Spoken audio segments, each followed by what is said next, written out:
Hi students, and welcome to today's live IELTS class. My name is Adrian. I'm streaming to you from beautiful Victoria here in Western Canada. I hope that all of you had a great week, and I hope that your weekend is off to a great start.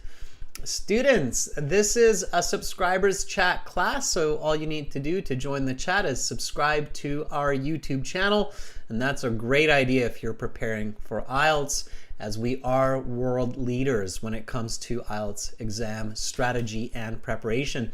In this class, we're looking at IELTS reading.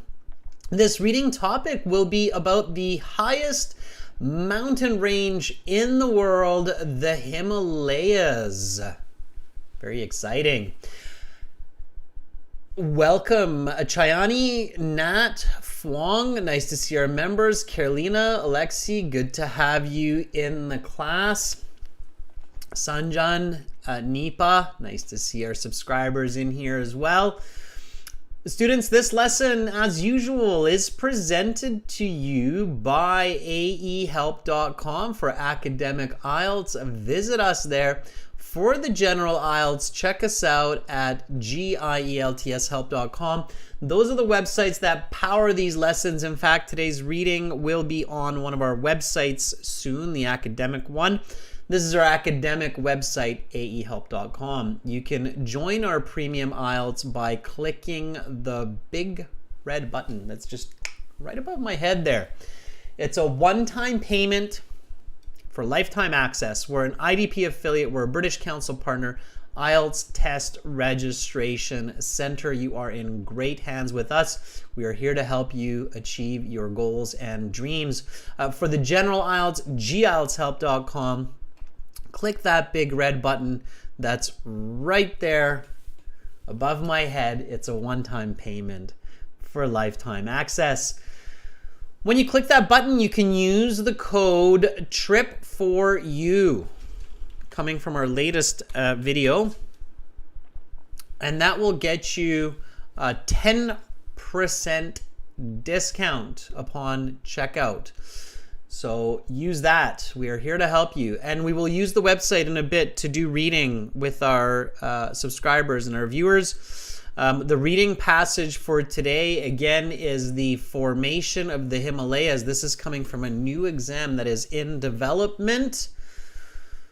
So keep your eye out for that. And again, we do have apps, Academic IELTS Help, General IELTS Help. We have Instagram, IELTS_AEHelp, GIELTS Help. Check those out. If you have questions about IELTS, about our product, send me an email. My email address is adrian@aehelp.com, or you can contact us at admin@aehelp.com. Students, tomorrow we'll have more classes for you. We'll have speaking part 2, speaking part 3, so definitely be here with us tomorrow as well. And in the meantime, when you're not in a live class, you can check out one of these videos. I just put the link in the email. Alexi was nice enough to put my email addresses there as well. And we also have Chen with us now too, our moderators. So you can ask our moderators, Alexi, Chen, and Carolina, questions. Romelia, we got to get in touch with each other. I know you were looking to help us out as well. So let's get in touch. Okay, IELTS reading strategies. First, read the title. The title and make inferences. What does the word inference mean?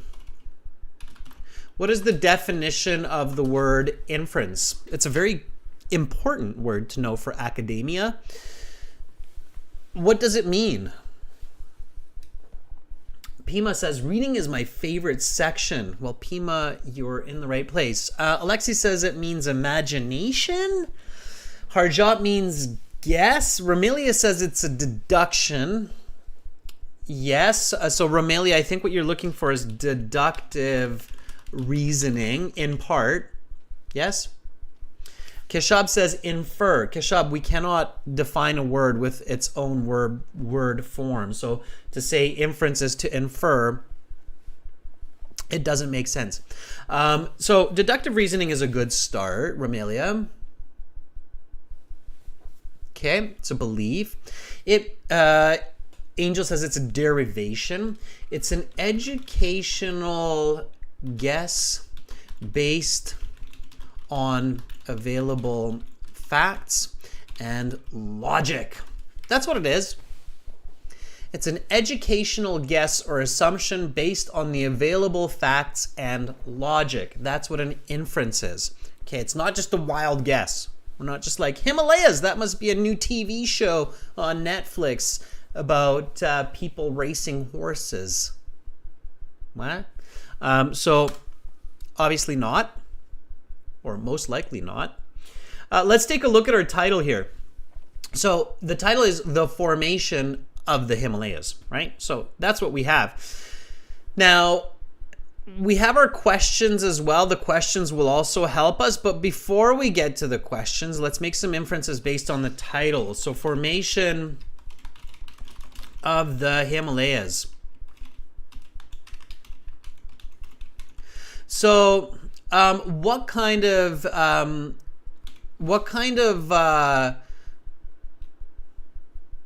information do you think this passage will include? Gopu, happy birthday to your sister. You should make sure you go and celebrate with her. I hope the celebrations were good. Alexi says, how was formed? Okay, so a little bit more detail. Zachariah says the history of the Himalayas. Sure. Bogdan says movement of tectonic plates. Okay. That's great. If you know the word tectonic plates, fantastic. Amra says collision of two plates. All right. Sure. Somebody said the history. Okay, let me simplify. Simple is beautiful, students. It's not easy, but it's beautiful. Okay, so the age of the Himalayas, the forces that created these mountains, the location of these mountains, the importance of these mountains for humans. Okay, so if I'm thinking about this title, Formation of the Himalayas, then my inferencing, so my academic brain says, okay, humans. What, why, how? What are these mountains, right? How big are they? Their description. Okay. All right. Remember place and remember event, right? Where do you see those concepts? When do I talk about these concepts in the IELTS? Place and event. Okay. I talk about communicating and discussing places and events in not just the reading section, but in Amra. Very good. Amra says you talk about that in speaking part 2, right? So when we talk about a place, good communication will include the location, right? Will include the description, right? Will include the events that happen there, so the actions that take place, the attendees, the people that go there, right, to that place. Okay, the experiences, right? And when we talk about an event, it's kind of the same. So event, the time, location, the attendees, the activities, and the experience, right? That's for part 2 speaking. Now, when you're looking at a reading passage, in some sense, what you're actually looking at is a speaking response to a cue card question. Okay? Talk about, so you're going to be like, what? Did he just do that? So let's say speaking part 2 cue card. We're doing reading, don't worry. Talk about a natural place that is famous in your country. Okay, and maybe you realize, hey, I'm going to talk about the Himalayas. I'm in India, or I'm in Nepal, or there's a couple other countries, Pakistan, I think. And I'm going to talk about the Himalayas, right? In your country, or Tibet as well, right? Talk about it. I'm going to talk about the Himalayas. So you're going to talk about what? You're going to talk about the location, its history, maybe a little bit, right? So those concepts. Now, the passage here, logically, will include similar information. Okay? All right. And so, yeah, it's the Ladakh region, of course, in northern India. Sure. So, what do we know about the Himalayas?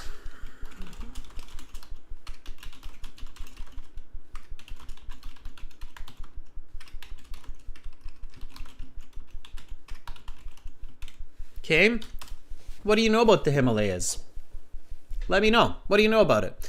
It's in the Ladakh region of India. It's also in some other countries as well, right? So it's a big mountain range, stretches through Tibet, Nepal, right?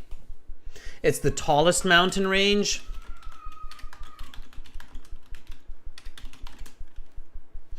People climb many mountains there.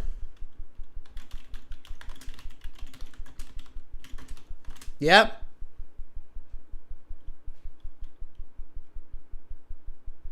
Snehal says it's a folded mountain. I'm not sure what that means. Keshab says it has the highest mountain in the world, Mount Everest. Is there? Okay.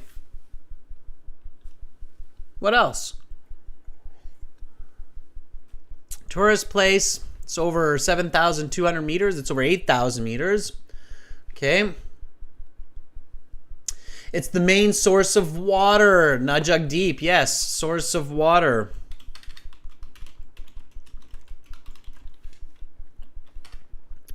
The Ganges River flows out of the Himalayas. Very important. The Ganga.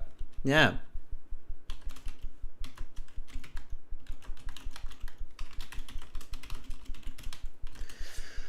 Okay, Amra says it was made by the collision of the India and Eurasian tectonic plates.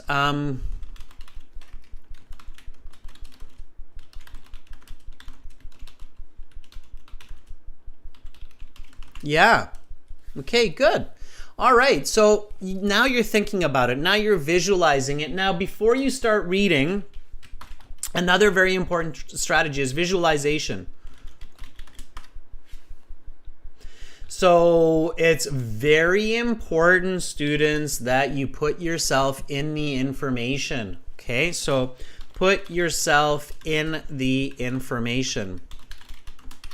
So what's a good way to put yourself in this information? How can you put yourself in the information? What can you visualize?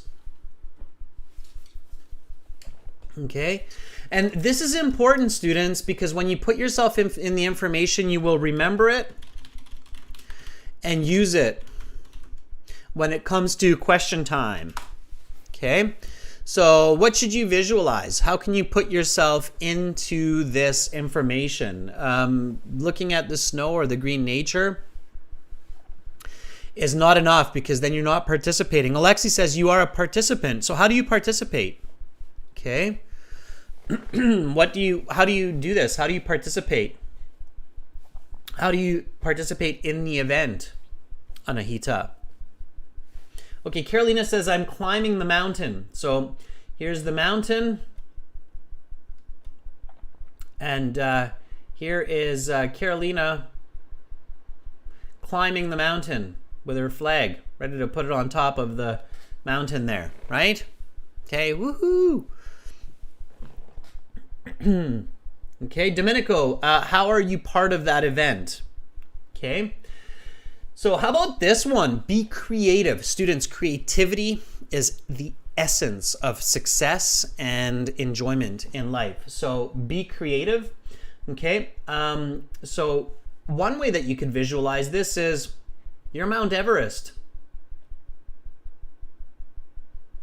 Okay. This is you.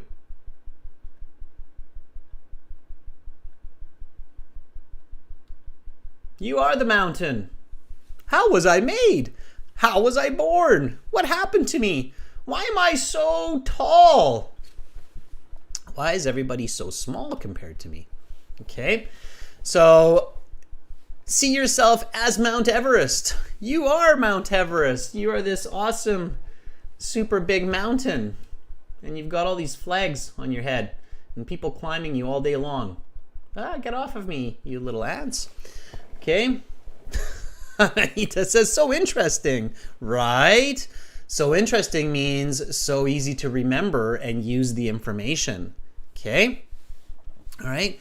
The more you make it interesting, the better your brain will work.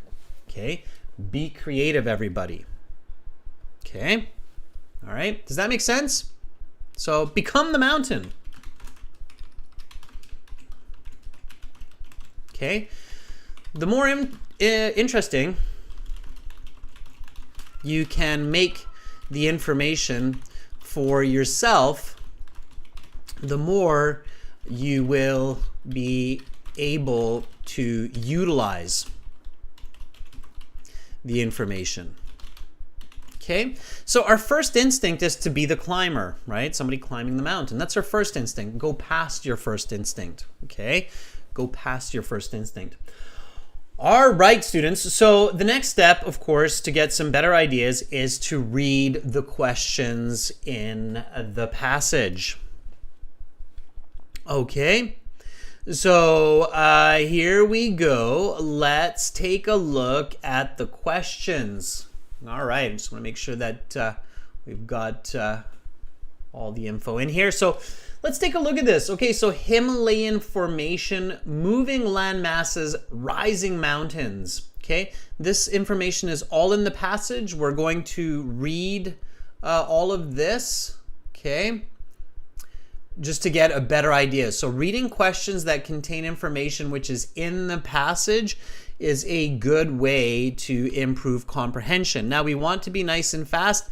Students, read with me. This is not just a listening exercise, it's a reading exercise. So read with me, okay? Himalayan formation, moving land masses, rising mountains. The Himalayas are massive. They span over 2,400 kilometers, and their formation provides evidence for something. The theory that our planet's land masses have shifted positions over eons.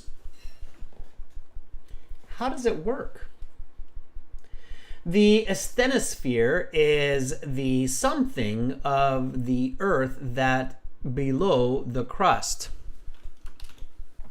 It is very hot and is semi-solid. In this layer, hot gas and liquid rise up and replace cooler areas. This process, called something, causes the changes of the position of Earth's continents over millions of years, creating the Himalayas. Now, in the real exam, before you read, you're actually reading these a lot faster because you're just getting an idea, sense of it, okay? So in the real exam, before the reading, you're reading these fast. In short, the subcontinent of India caused the Himalayas. India used to be much further south, closer to the modern country of. Though India moved only 12 centimeters per year, this rate added up to over an amount of time. Eventually, the force of India pushing into Asia created the highest point on Earth. Okay, so fast, skimming over it, just to get an idea. But get an idea. If you're skimming too fast, then it's just a waste of time, okay? So you have to understand a little bit, all right? Okay, we've got true, false, not given. We don't read those because we don't have any idea of which are true, which are false, which are given. So do not read true, false, not given before the passage, okay? It's useless. It's confusing. All right. And then here we have to decide which is which.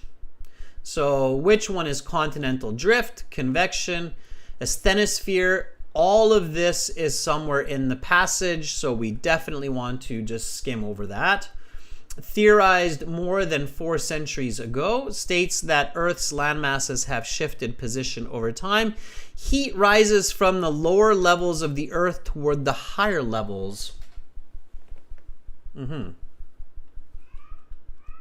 Next passage, Steve Wozniak. All right, we'll leave that one for next time. Okay, so now we're good. Now we've got a good idea. It's something about the Himalayas, about how they were made, why they are the way they are, how big they are, about some examples of mountains in the Himalayas. We've got some good ideas.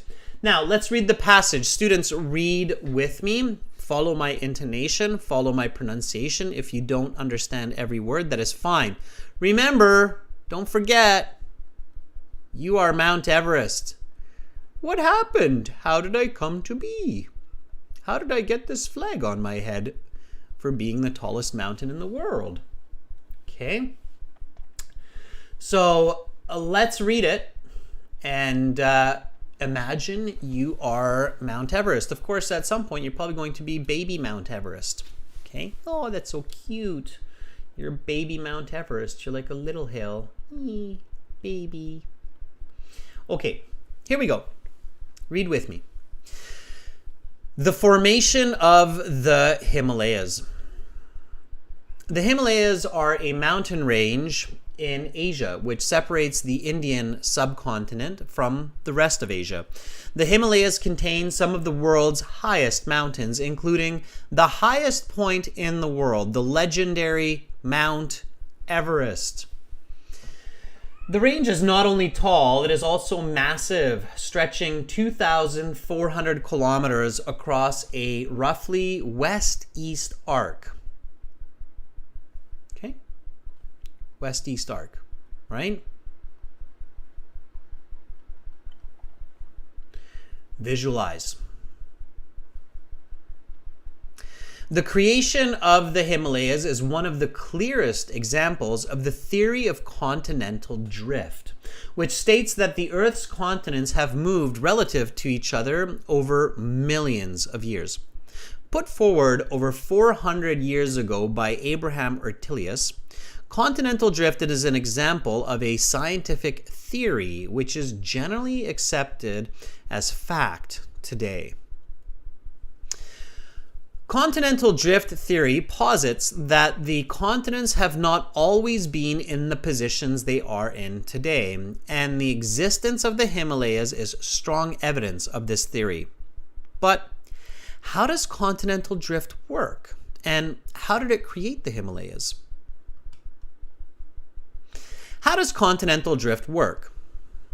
The Earth is not a solid rock. Instead, the Earth's crust floats atop a layer of semi-solid, very hot, 1300 degrees Celsius, material known as the asthenosphere. In this layer, convection takes place, bringing heat from the lower reaches of the planet up towards the surface. Hot gas and liquid rise up, replacing cooler and denser gases and liquids. This circulation of hot and cold pushes the plates of the Earth's crust, shifting the appearance of the Earth over millions of years. Where a plate goes and how fast it goes depends on the convection currents below the surface of any given point on the Earth. How did continental drift create the Himalayas?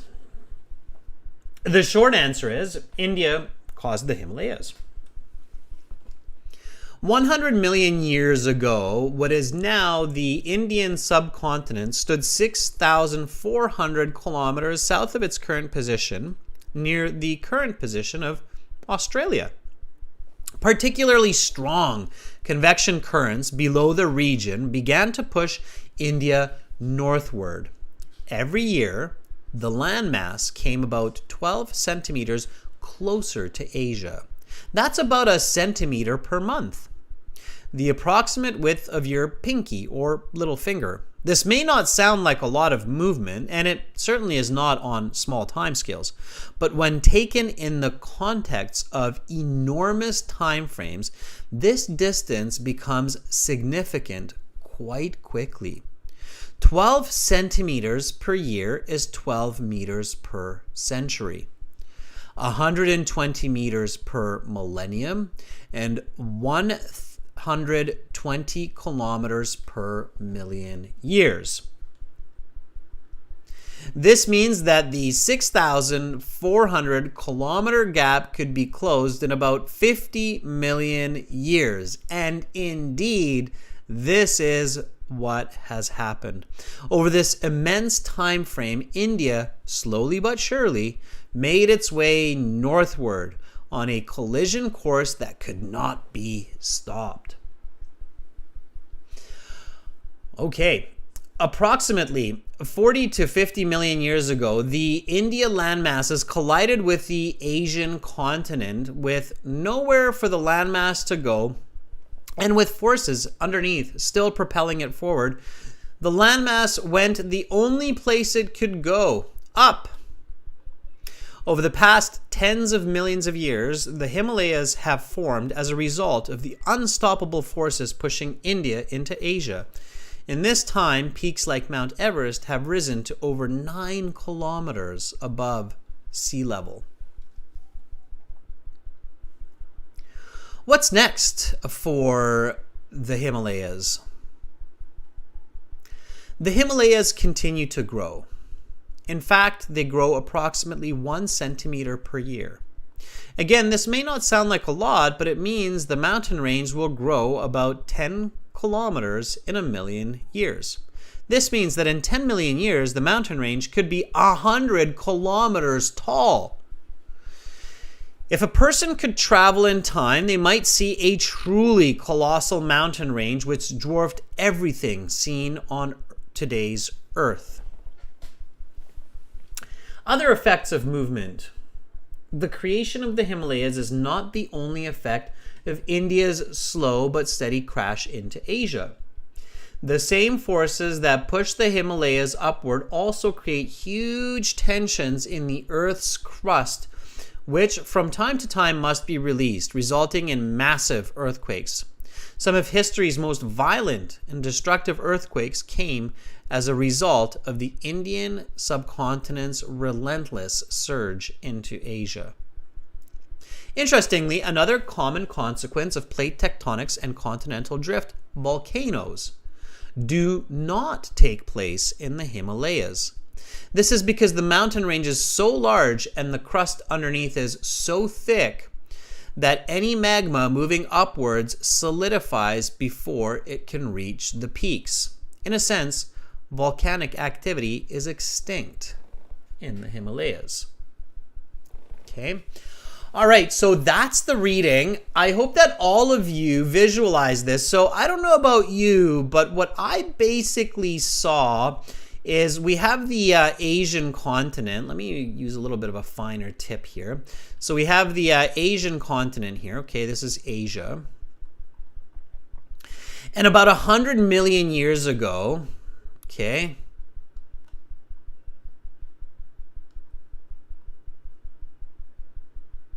one more zero. So how many? 8 zeros. Yes, one with 1, 2, and then, yes, 8 zeros. Okay, so 100 million years ago, we had the Indian subcontinent, which was down here. Okay.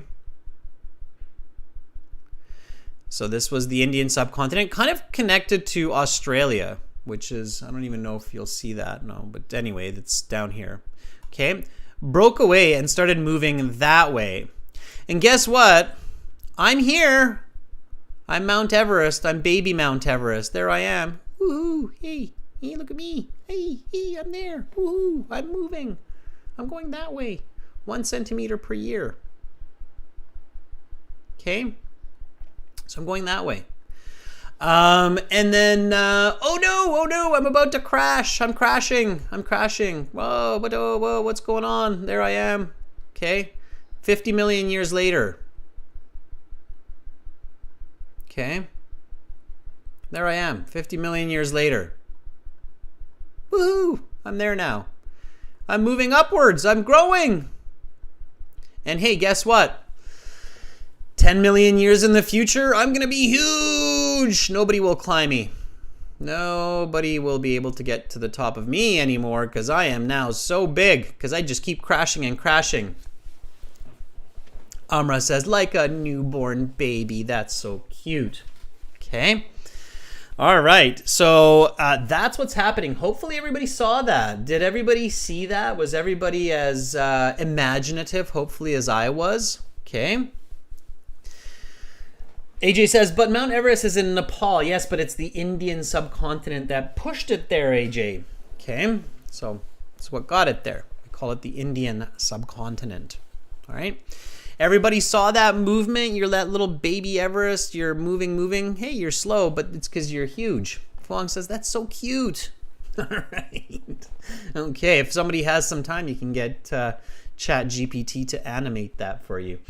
All right, everybody. So let's now hand it over to you, the viewers, for some reading. Okay? It's not just me. This is interactive. It's live. We're live, everybody. This is a live class. We're going to interactively read and answer questions. Okay? So to volunteer for reading, what I would ask you to do is go to the website, and I'm sure one of our lovely helpers, Alexi is one step ahead of me. Alexi has put the instructions into the chat. There it is. Go to the website, and you can volunteer to read and have a discussion on this reading. Okay, so we go to the website. Again, to join the premium version of our course, just click that big red button that's right there above my head. And then once you're in your My Student account, you've got computer-based practice exams, a full interactive course with all these tips and strategies. You've got exam books that you can download. You've got lesson videos nicely organized. You've got audio CDs. And you've got this student partner speaking that's right there. You click on that, okay? And then you get in there, and now you will be in a list of amazing students, and all you have to do is send me a message. We've got a lot of our premium members and premium students in here. You can send me a message. This is for subscribers as well. And you can say, hey, I want to volunteer. We've got Alexi, our moderator, ahead of the curve. And I think Alexi wants to volunteer. I want to try. Let me put on my ears. You'll get a good example of reading here with Alexi. And then just like that. By the way, my name is Master. If you have questions, if you're having problems, just ask the people in the chat. A lot of people know how to use this. So you're looking for me as Master. Okay. Alexi, hang in there. And then we'll start. Okay, Alexi, are you ready? All right, yes, Alexi's ready. Hello, Adrian. Hi, Alexi, how are you? I'm awesome. You're What about awesome. you? Hi, I'm doing fantastic as well. Thank you for asking. All right. Alexi, Himalayas. Have you ever been? Ever visited there? Unfortunately, I haven't. All right. Would you like to go someday, do you think? Maybe for sure. Right? Tallest mountains. It's on my bucket list to visit Mount Everest one day. I think a lot of people have that on their bucket list. Do you know what that means, that expression, Alexi? Bucket list? Yeah, it's like the list of things that you want to do. Before you... Die? Yeah, I know it's morbid to finish it that way, but it is. It's called a bucket list, everybody. Do you know why it's called the bucket list, Alexi? No, not exactly.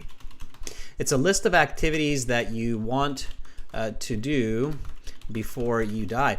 It actually comes from another expression. There's a way to say a person dies, and it's kind of a rude way to say it, but it's a funny way. We use it sometimes. Do you know what that expression is using the word bucket? No, I don't. It's to kick the bucket. And I'm not sure where that idiom comes from. I think it comes from agriculture or something. But if you say he kicked the bucket, it means he died. Just be careful, though. It's kind of a rude way to say it. So he kicked the bucket. Passed away. Yeah, it means he passed away. That's the polite way. So, and from that idiom comes this other expression, the bucket list. It's on my bucket list to visit the Himalayas at some point. And maybe it will be my final bucket list point, right? Because if I try to climb Mount Everest, that's maybe when I will kick the bucket, right? So you never know. A lot of people, I'm sure, have kicked the bucket climbing those big mountains. Okay, Alexi, can you see the reading? The first paragraph, yes. All right, let's do this. So I want you to visualize and just read nice and smoothly. Everybody read with Alexi as he reads. Go ahead, Alexi, from the top, whenever you're ready. The Himalayas are a mountain range in Asia which separates the Indian subcontinent from the rest of Asia. The Himalayas contain some of the world's highest mountains, including highest point in the world, the legendary Mount Everest. The range is not only tall, it's also massive, stretching 2,400 kilometers across a roughly west-east arc. The creation of the Himalayas is one of the clearest examples of the theory of continental drift, which states that Earth's continents have moved relative to each other over millions of years. Forward over 400 years ago by Abraham Ortelius. Continental drift is an example of a scientific theory which is generally accepted as fact today. Okay, keep going. Continental drift theory posits that the continents have not always been in the positions they are in today, and the existence of the Himalayas is strong evidence of this theory. But how does continental drift work, and how did it create the Himalayas? Okay, good. We'll stop you there. All right, so visualizing, right? Picturing all of this information, becoming a part of the content. Little bit of a pop quiz here, Lexi. Can you read the thesis statement for me?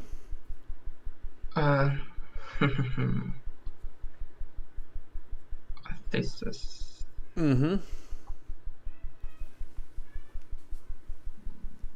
Earth's continents have moved relative to each other over millions of years. Good try, but no.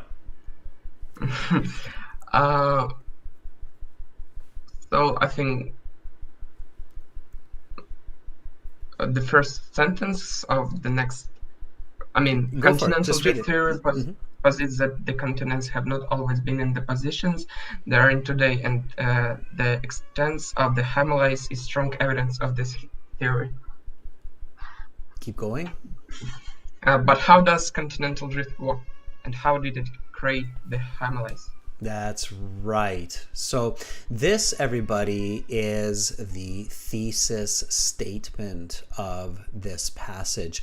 It is extremely important when you're doing academic work, but otherwise too, to recognize and clearly identify the thesis statement in the article that you're reading, okay? Because that positions you, it's the cornerstone of the information.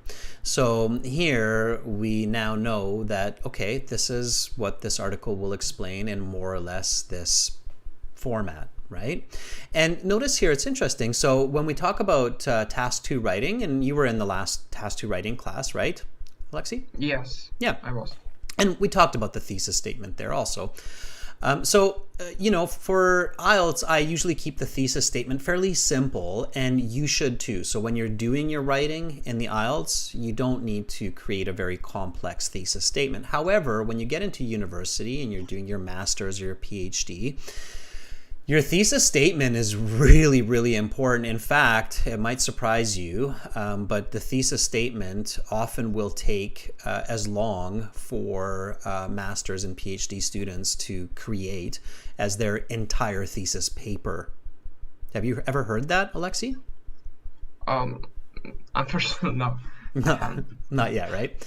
Yeah, because the thesis statement is really your statement. It's what you're trying to prove. It's what you're out to say. So it's the cornerstone. And if you have a great cornerstone, then you'll have a great thesis. If you don't, or a great research paper, I should say, so I don't confuse you.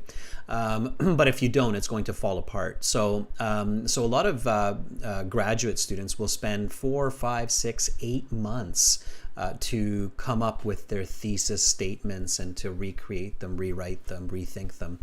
So here, that's what we're looking at, right? And it's 3 sentences. It's 1 sentence and 2 questions in this case, okay, to give the reader the right ideas about what this is going to be about, this information.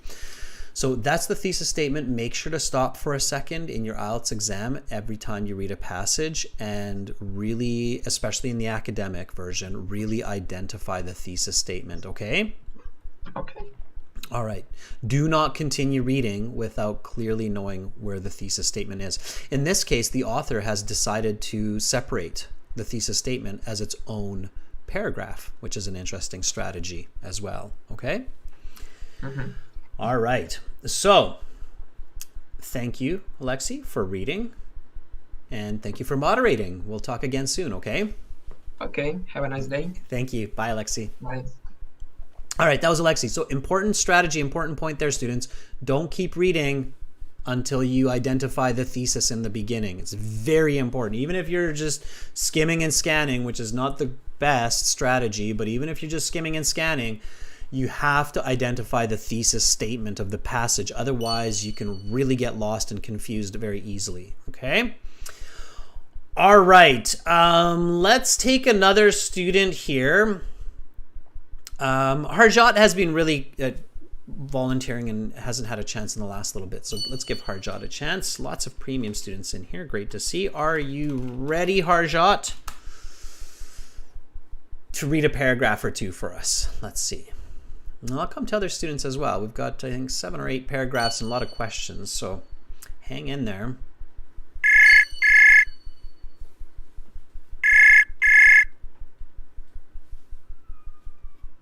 Can you hear me? I can, Harjot. How are you? I'm great. What about you? I am doing fantastic. Harjot, have you ever been to the Himalayas? No, sir. No, you are you living kind of close to the Himalayas? I'm from the northern part of India, but not close to the Himalayas. You're close enough, though. You're a lot closer than Alexi, Yeah. I think. You're definitely closer than me. Will you Yes. go? Will you go sometime? Do you think? Do you think you'll go and see the Himalayas at some point? Yes, they are in my bucket list. They're on your bucket list. Good for you for using the new vocabulary. Okay, Harjot, whenever you're ready, read the paragraph starting with the question, how does continental drift work?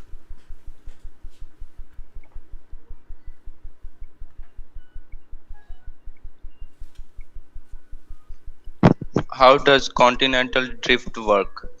The Earth is not a solid rock. Instead, the Earth's crust floats floats atop a layer of semi-solid, very hot 1300 degrees Celsius material known as the asthenosphere. In this layer, convection takes place, bringing heat from the lower reaches of the planet up towards the surface.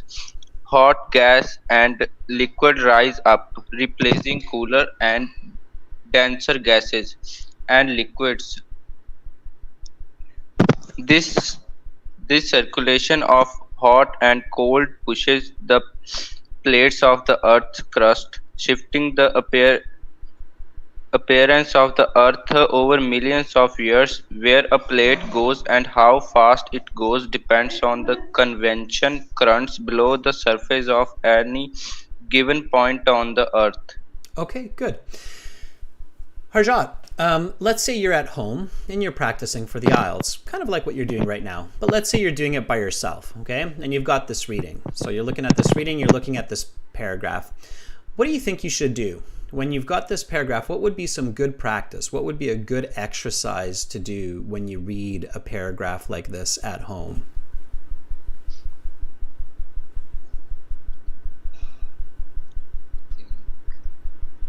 What would be good practice to help improve your comprehension, your coherence, your understanding of English, of academic text? What would be a good exercise to do with this paragraph? What do you think? Read slowly and visualize properly. Yeah, those are good to do. What else? Anybody in the chat, you can answer this question too, so don't just wait for Harjot here. Help him out. What could you do when you're reading this kind of a paragraph? And there are, I don't want to say always, but maybe always paragraphs like this in your IELTS exam. Yeah, look at what Amra's saying in the chat. Drawing. Yeah. So the academic IELTS especially often includes what's called process information, right? So here we're talking about convection currents, and it gives us this very detailed concept of the Earth and the Earth's crust that is moving in sections like this on top of liquid that's underneath it. And these convection currents, so I'm drawing basically what you just read, are moving at different speeds, smashing into other plates. And what's happening is you have these hot replacing cold currents that kind of come up like this, right? And they keep pushing these plates in different directions. And we're obviously up here, and if you're Mount Everest, you're somewhere here, and you're that cute Mount Everest, okay? So you're drawing a picture like this. Now, let's say that, and look, Harjot, some people might think, oh, I don't have time for this. And come on, it only literally took me, what, 1 minute, not even 30 seconds to draw this picture. Okay, so I drew this picture because this is what I think it's trying to tell me. This is what I understood from this passage. Now, what can I do after I drew this picture to check my coherence or my comprehension? Harjot, what do you think? Yes, I think. So I read it, I drew a picture of what I think it says, the process that I think it's describing. Because, a lot of people say, I can't do map type questions. I have difficulty with process information. Well, this is exactly what we need to do to help improve this skill. So I drew this. So now what can I do? What do you think? Can anybody help Harjot in the chat? So you read it, you drew a picture of it. What do you do next? I think read the next paragraph. No. No. Always check your work. Okay. So always check to see, like, is that what I read, or am I just being crazy? Was this drawing what it actually should be, or how can you check this? So let's be creative. Let's be clever here. So you just read a paragraph on how does continental drift work, and then you read it, you drew a picture of it. Now what do? Bogdan has a good answer there. Search on internet. Yeah, so you type it into YouTube. You go, how does continental drift work in YouTube? And I guarantee you're going to get some very good pictures and some good narration. So now on YouTube, you'll get some great videos with probably some good CGI that's showing you how continental drift works. And then you can check, okay, my drawing was the same as what these people are saying, or my drawing was just really weird and didn't make any sense. So then you check, okay? So here, this is really good practice, and it's fun, it's interesting, it's an effective way to learn, okay? So you need effective learning. So when you read process information, like about the steps to continental drift, step 1, draw a picture. Step 2, check a YouTube video and see if it matches. What do you think is your last and final step, especially if it doesn't match? If it matches, you can maybe skip step 3, but if it doesn't match, what do you think you should do? Read the paragraph carefully. Again, Read it. absolutely, Harjot, absolutely. Okay, so read the paragraph again carefully and see why you made the mistakes. It's often bad verb or not understanding the verbs that are being stated or words. So read the paragraph again carefully and see why you made mistakes in your drawing. What were the words or the grammar that confused you? Okay. All right. Yes, sir. That's what you want to do, Harjot. The reason why this is so important, everybody, not just Harjot, I'm just getting Harjot to help me with this. The reason why this is so important is because so many of you study so hard. So you spend hours and hours learning English, and you spend hours and hours reading IELTS passages, and then you get really angry and frustrated when you're not getting the correct answers in the questions and so on, and you're not understanding. And often I think the reason for that is because many people just keep learning and reading new and new passages, thinking that if they read lots and lots of IELTS passages, then they're going to get better. You will. Very, very slowly, like Mount Everest growing 1 centimeter per year. You go very slowly. You improve very slowly. Okay, so you don't want to do that. You want to improve much, much faster. Okay, so you need to take these kinds of steps. Okay, so don't just do lots of reading, but do what's called active reading.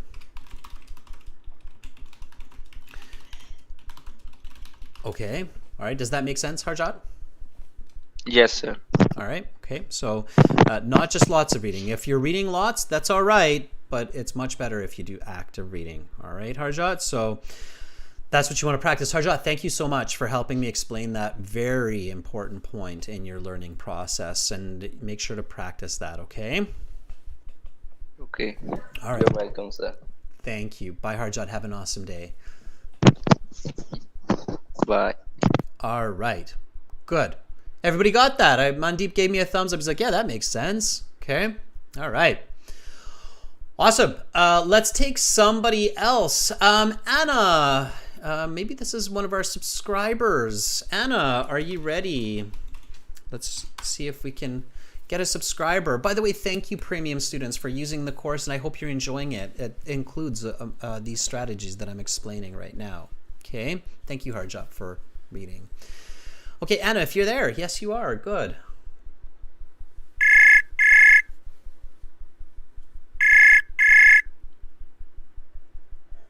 Okay, thank you, Harjot, for...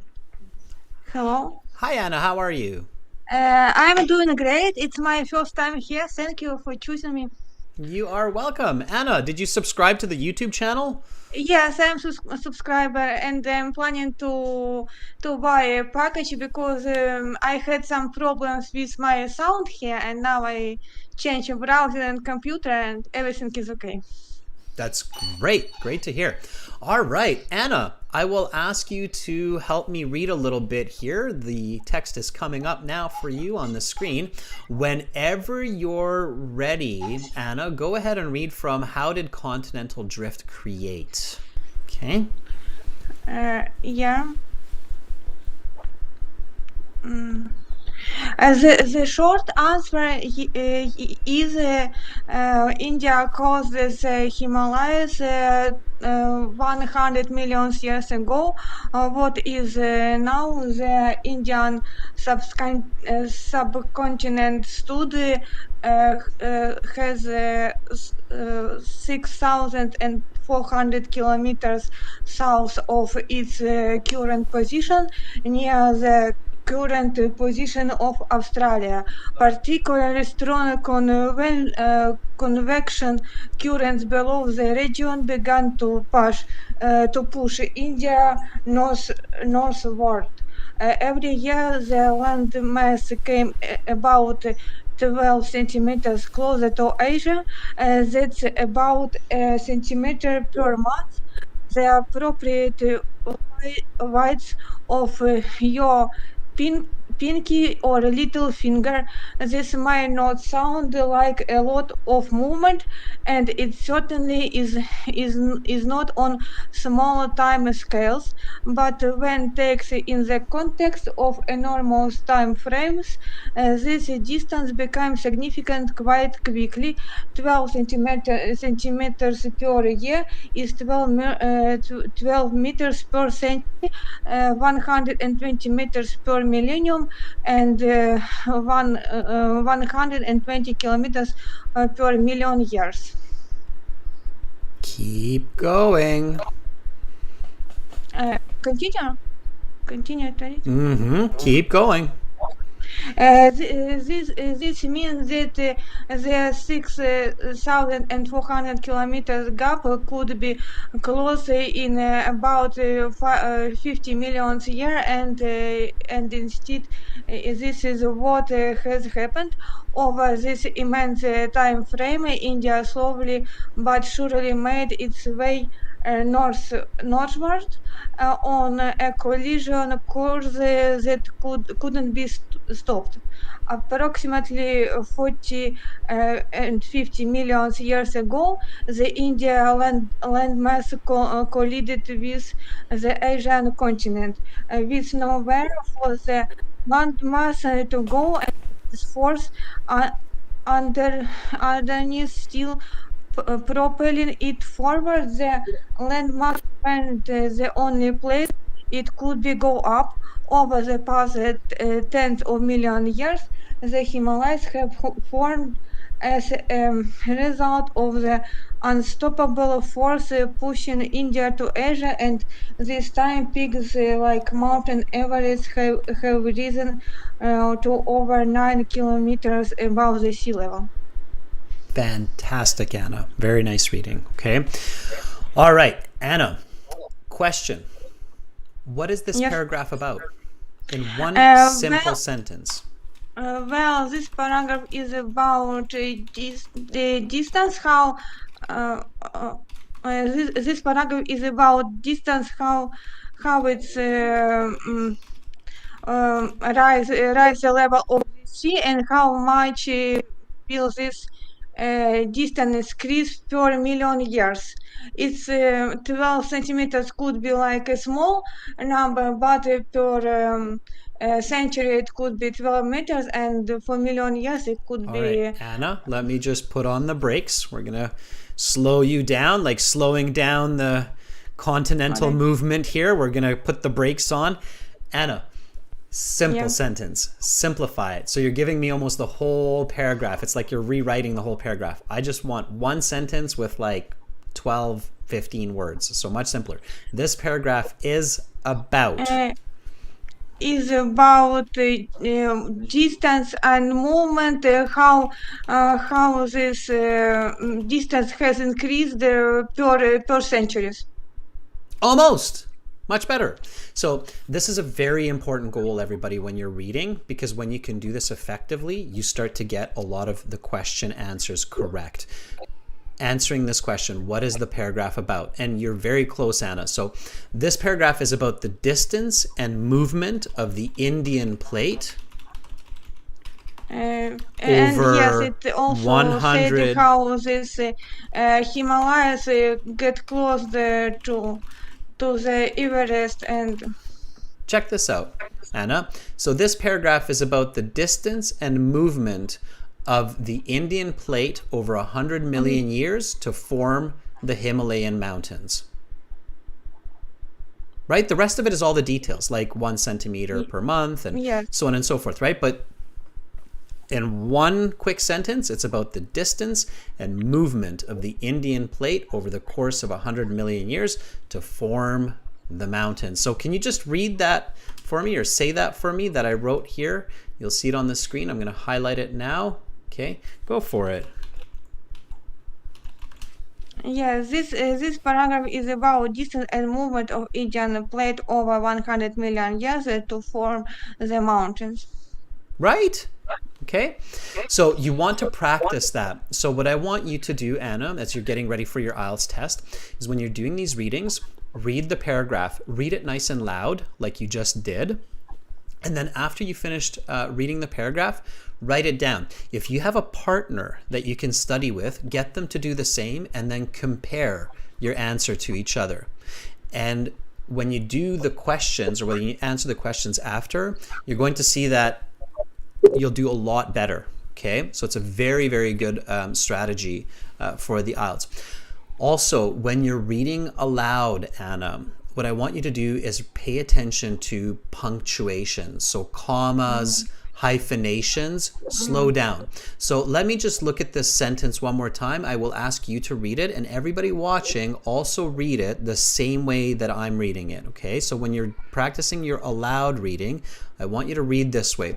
The reason why, Anna, is because one big problem when people do the IELTS exam, in the IELTS you read quietly. You can't read aloud, otherwise they'll kick you out of the test, okay? So you have to read quietly in your head. But when you're reading quietly, you still have to read punctuation. Do you understand what I mean, Anna? Okay, because one big problem that happens with test takers is they ignore punctuation when they read silently. So what they do is they'll go like this. Approximately 40 to 50 million years ago, the Indian landmass collided with the Asian continent with nowhere for the landmasses to go and with forces underneath still propelling it forward. The landmass went the only place it could go up. Over the past tens of millions of years, the Himalayas have formed as a result of the unstoppable forces pushing India to Asia. This time, peaks like Mount Everest have risen over the It's without pauses. Without pause, right? Without period, without comma, just and then they read the passages and go, I can't remember what I read. I can't remember what I read either when I read like that. Okay, so that doesn't make sense for humans. There's a reason why we intonate when we speak. Okay, so we have to practice that with aloud reading and with silent reading. Okay, so I want to read like this. Okay, approximately 40 to 50 million years ago, the Indian landmass collided with the Asian continent. With nowhere for the landmasses to go, and with forces underneath still propelling it forward, the landmass went the only place it could go, up, over the past tens of millions of years. So like that, okay? Can you try to read that sentence for me as well? Really pay attention to the punctuation. Okay, more is better than less. Try it one more time.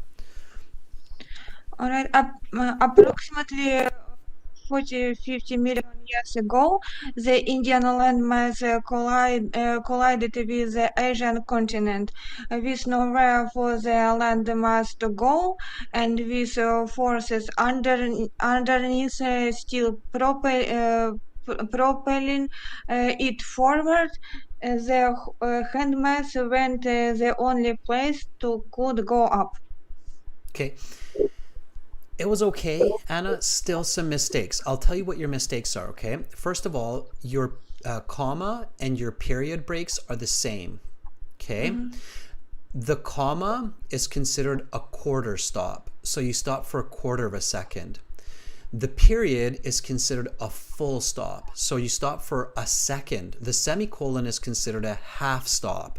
So you stop for half a second. Okay, you have to adjust to those stops. Okay, the hyphen that's between go and up, you don't do any break there, which actually makes it sound quite confusing to the listener.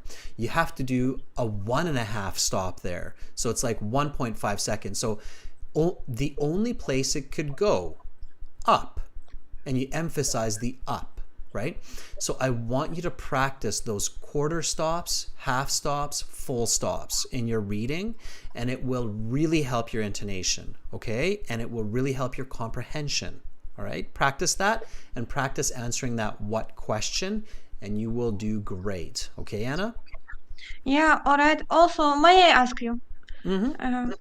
I wanna ask, I need to make notes about this big paragraph about when I start reading, when I want to understand the main idea of passage.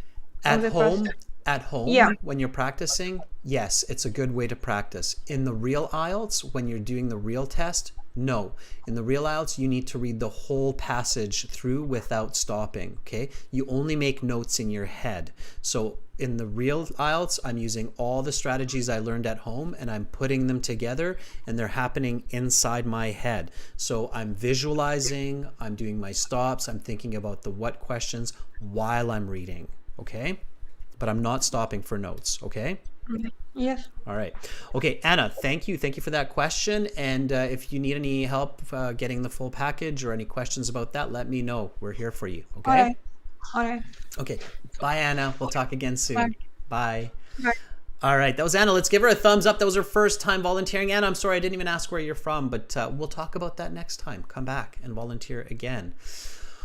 Okay, let me just refresh here. I'm going to refresh my page, everybody. We'll get to some other volunteers as well. Let me push a refresh. Everybody, if you could just refresh your page, just reload. We want to just kind of reconnect to the servers here, just because there's so many of us hammering the servers. So refresh the servers, send me a, a fresh message and say, hey, I want to volunteer. Let me try this out. And then we will go from there. Okay, so fresh refresh. Okay. Make sure to drink water, hydrate. These classes are intense. Okay. All right. Anahita, I want to give you a chance. I'm hoping that you figured out your system. So Anahita, after a fresh refresh, are you ready? Okay. Let's try. Anahita, make sure you're trying new ways to connect though, okay? So don't just keep trying the same way. Try to use a VPN or try to, adjust your system, okay? Use a computer from home if you can. All right, hopefully we can connect with Anahita this time. Hello, sir. Hi, Anahita. Hi, how are you, sir? I am doing great. How are you? I am also good. Thanks for asking. Good. I'm happy we could connect. All right. Yes. Anahita, let's do some reading. I'm bringing up the next couple of pieces. Whenever you're ready, read from What's Next for the Himalayas. Okay, sure. What is next for the Himalayas? The Himalayas continues to grow. In fact, they grow approximately 1 centimeter per year. Again, this may not sound like a lot, but it means the mountain range will grow about 10 kilometers in a million years. This means that in million years, the mountain range could be 100 kilometers tall. If a person could travel in time, they might see a truly colossal mountain range which dwarfs everything seen on today's Earth. Keep going. And the creation of the Himalayas is always stop. Always read titles. I've actually seen a few people do this today, and it's not good. You cannot skip titles, everybody. Don't skip titles. It's a very bad idea, okay? Titles are very important. That's why they're separate and they're bold. So it's not just you, Anahita. I'm pretty sure all of our volunteers did the same. They're skipping titles. Don't skip titles. So read the title, Anahita, okay? Okay. Other effects of the movement. The creation of the Himalayas is not the only effect of India's slow but steady crash into Asia.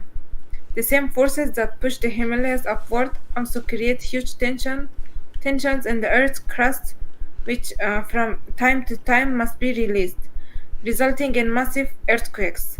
Some of history's most violent and destructive earthquakes came as a result of the Indian subcontinent's relentless surge into Asia. Interestingly, another common consequence of plate tectonics and continental drift, volcanoes do not take place in the Himalayas. This is because the mountain range is so large and the crust underneath is so thick that any magma moving upwards solidifies before it can crash. It can reach the peaks. In a sense, volcanic activity is extinct in Himalayas. Okay, good. That was good. So you finished it. Hopefully you made those pictures in your head about the earthquakes and the volcanoes. You saw that, you're Mount Everest and you're happy. You're kind of angry. You make big earthquakes, but you're not a volcano. There's never going to be lava shooting out of your head. Okay? All right. Anahita, let's do some questions. So we have some sentences to complete here. Let's do it. So you'll see them coming up. Please read the first one for me, including the titles. Okay. The Himalayas are massive. They span No, over. including the titles. Okay. Himalayas formation, moving land masses, rising mountains. The Himalayas are massive. They span over 2,400 kilometers, and their formation provides evidence for a gap. The theory that our planet's land masses have shifted positions over eons. Okay. What goes into that space there? And provides evidence for earthquakes? No. Nope, it's the theory. When you see a comma after the space and then you see a noun, the theory, it means that this noun is the explanation of this noun that goes here. Can I see the passage again? No. And there's a reason I say that. You should be able to answer this question without the passage. So if you have to search the passage for every answer, it will get you into trouble. You're not going to finish on time, and it will be very difficult to get over a band 5.5 or a 6. Okay, you cannot rely on skimming and scanning. So this word was actually mentioned a couple of different times. What theory do you remember from the passage? It was mentioned in the beginning, in the middle, and in the end of the passage. Subcontinental theory? Nope, but at least you're thinking about it, and you have one of the pieces, which is continent. Okay, so continental drift. That's right. So see, it is in your head. And to be very honest, Anahita, in this passage, if you had this passage in the real IELTS, you should not be searching for this answer. If you're searching for this answer, you're going to be in trouble. It means that you're not reading effectively enough for getting those higher band scores. So then you have to go back and you have to think, why is this happening? What do I need to do? Am I not imagining enough? Am I not reading with enough questions of what, why, how? But you have to be able to get this. So continental drift. Right. Okay. And because it was my first attempt to talk about the reading, so I couldn't concentrate well in the reading passage, and that's why I'm muted. Right. So again, practice visualization, practice those questions, right? Okay. Let's keep going. Let's do one more, Anahita. It's I've tried to get you online so often that I'm just happy I finally got a hold of you here. So let's do number 2 together. Keep going with how does it work? The astrosphere is the cap of the earth that is below the crust. It is very hot and semi-solid. Okay, good. What do you Plate think? of the earth? Okay, good. So you think that it's the plate of the earth, right? All right. I don't know. Are you 100% sure? No. Okay, so this is where you want to go and check. So some answers you should not be checking, like continental drift. But some answers you can check. What's a good way to check this? Okay, sir. What is a good way? Anahita, what is a good way? What should I look for? If I want to check this?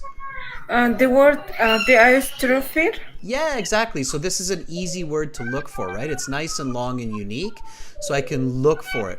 Okay, and I know it's in the beginning somewhere. I have 2 little kids too, so don't worry about screaming kids. I'm totally okay with that. I'm sorry, teacher. You don't have to be. I have 2 little kids. Sometimes they scream. Sometimes maybe you guys can hear them. So anyway, so I'm looking for the asthenosphere, okay? So here I find it. Oh, there it is, asthenosphere. Okay, so now I read before and after, and then I will get the answer. So go ahead and read for me this piece here. The earth is not a solid rock. Instead, the earth's crust floats atop a layer of semi-solid, I cannot see. You'll see. Semi-solid, very hot, 1,300 degrees Celsius material known as the astrosphere. It is material? Keep reading. And this layer. Also, the answer is layer? Good. And Anahita, notice how you made a mistake, and then when you kept reading, You got it correct, okay? This is a very important point here for everybody in the IELTS. Don't just look at the information before, also look at the information after. In many cases, they give you the answer once before and they give you the answer again after. The first answer, you didn't read enough, so you made a mistake. The second time, when you kept reading a little bit, you realized, oh, it's the layer, in this layer. So the answer is layer, and you're correct, okay? So before and after, not just before, okay? Okay. All right? Two very common mistakes, everybody. People don't read titles when they should, okay? And people don't read the following sentence. They just read the before sentence after. Sometimes what people do is they only read the words that are before and after, and that's a mistake too. So you want to look at the sentence before and the sentence after. You will have a much better chance to get that question correct. So let's put the word layer in there and then continue. Okay, so layer is correct. That's not where it goes. It goes here, layer. So not plate, but layer. So you found it. That was one that's good to search for to make sure that you've got the right answer. And you're good. Anahita, that was awesome. Thank you, sir. Thank you. Keep volunteering, keep practicing. I saw that you sent us an email as well. I will answer that email a little bit later today, okay? Okay, thank you, sir. Okay. Have a good day. Bye, Anahita. Bye, sir. All right, let's give Anahita a thumbs up. She's really hardworking and really does try hard, and I'm sure she will be successful. Okay, let's try Vladislav. Vladislav, you can. Are you ready? Oh, that's supposed to be a question mark, but I just changed my keyboard to Canadian multilingual. So there, back to the US keyboard. All right, Vladislav, if you're there still, let me know and we'll jump right into some of the next questions. All right, Vladislav, yes, let's go. Okay, here we go, Vladislav.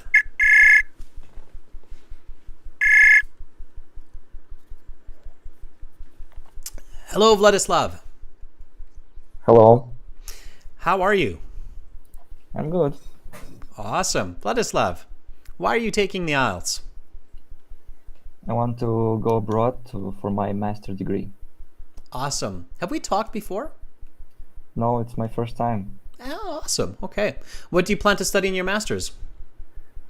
I think I will continue my option on biomedical engineering. Biomedical engineering. Okay, sounds exciting.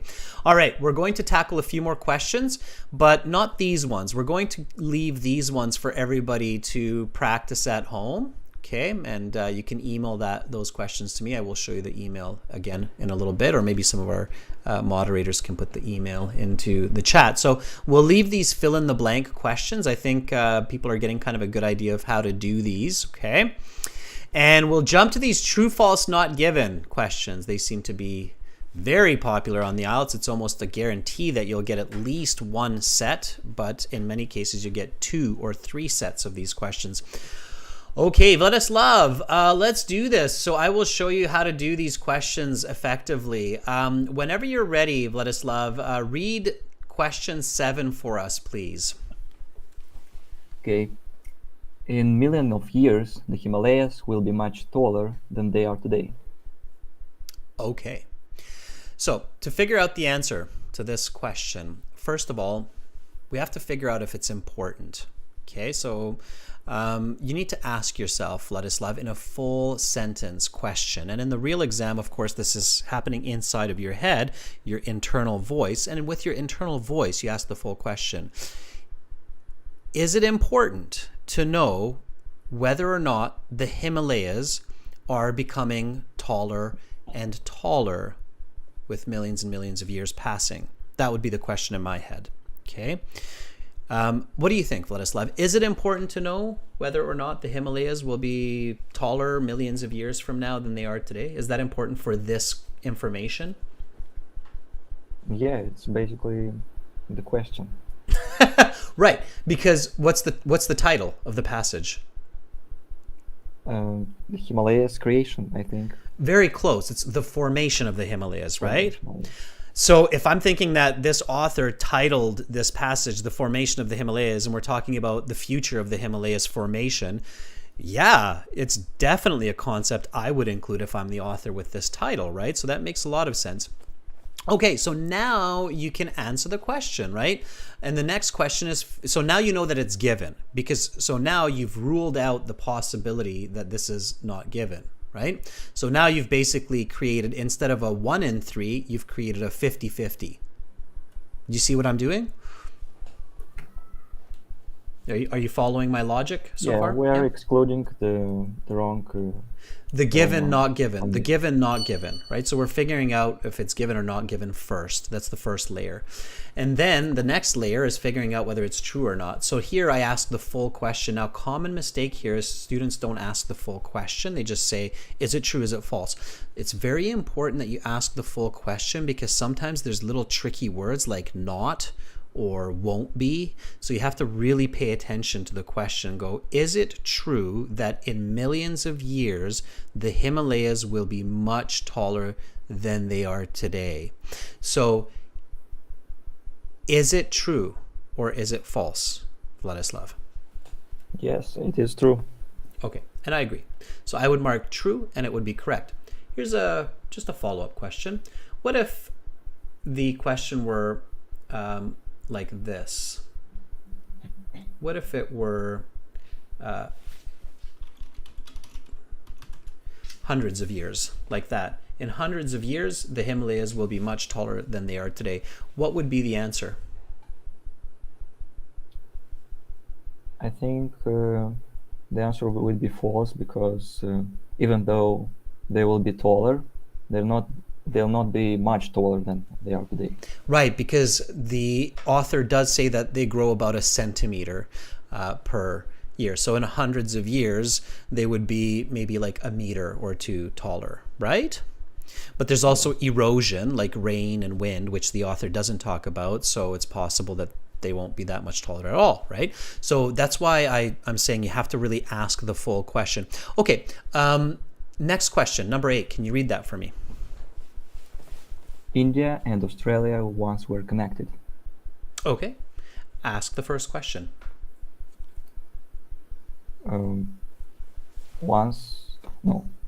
Were India and Australia once connected? No, that's not the first question. That would be the second question, depending on what you answer for the first question. So ask the first question. The first one. Mm-hmm. Is it important? Is it India and Australia? Is it important?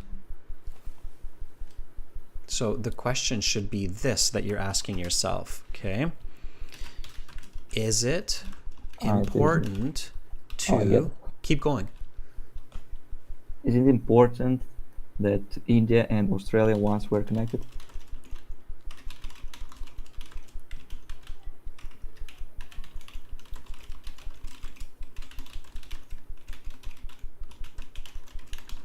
You're going to see why it's so important to ask the full question. So notice what I just typed up there. Read that. Yeah, it's a delay. Okay. Yeah, 6 seconds delay, but you'll see it. It's important to know for the formation of the Himalayas to know that India and Australia once were connected. What's the answer to that? Yes, it is important. Why?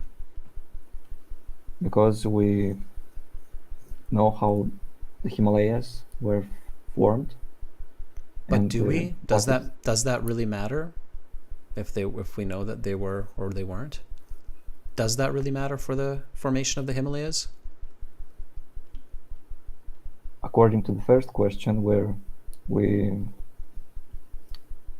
the Himalayas is telling about how tall will be the Himalayas in the millions of years from now, it is important to know how they were a century ago or millions of years ago, to know the pace of information. I get where you're coming from, but I disagree with your logic. I don't actually think it's important to know where the Himalayas came from. I think it's important to know where they were going and how fast they were going and how they're crashing and growing. I agree with you about that. But I don't think it's necessarily important to identify that the Indian subcontinent was actually connected to Australia, or it was just beside it or near it.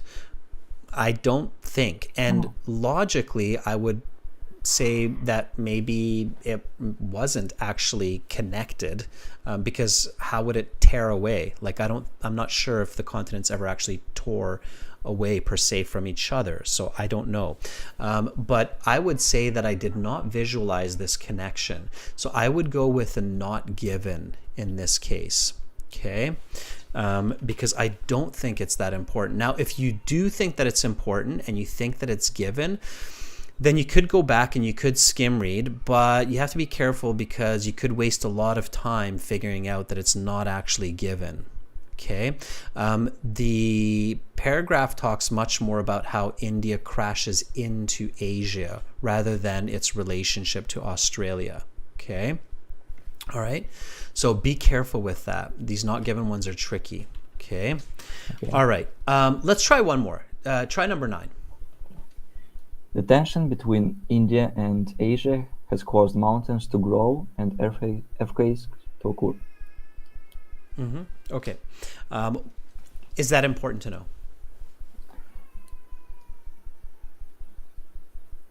Is it important to know that the tension between India and Asia has caused mountains to grow and earthquakes to occur?